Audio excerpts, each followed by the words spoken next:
Yan mo yung gagawin ko, ha? Sige, kuya. So, yan.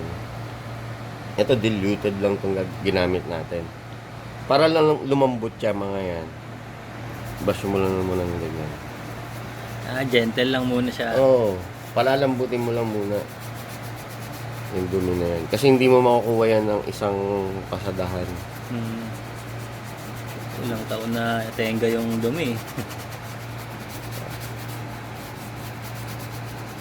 Makukuha ng isang pasadahan yan.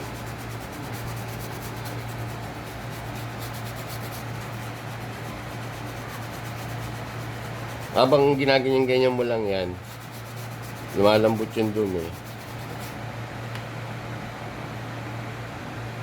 Ito, katulad nito, stain na yan dyan eh. So, ang pinaka the best na ano mo dyan, mag-e-effort ka ng Kuskus talaga. kuskus, oo, para matanggal mo siya.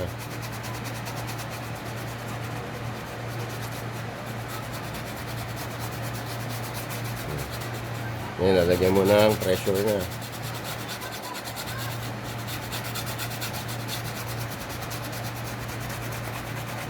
May difference ka na makikita dyan. Nawawala na ka. Diba? Pangalawa pa lang yan, ha? Oo. Gentle pa yung una. Pero yung ibang shoe cleaner, mga 5 beses ka maglilinis, mauubos mo na, kalahati na yung palinis na sapatos. Hindi mo pa rin makuha.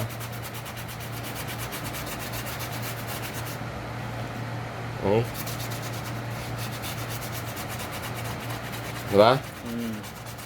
Bilis, 3 punas pa lang. Oo. 3 kuskus pa lang. Lagyan mo ngayon ng ano pa to. Pressure yan. Kasi yun yung sobrang kapit na kapit yung dumi dyan. Eh. Pero, yun pa lang, mayroon ng difference, diba? Compare mo yun sa kanina. Ganda. Balik bago, ah. Okay?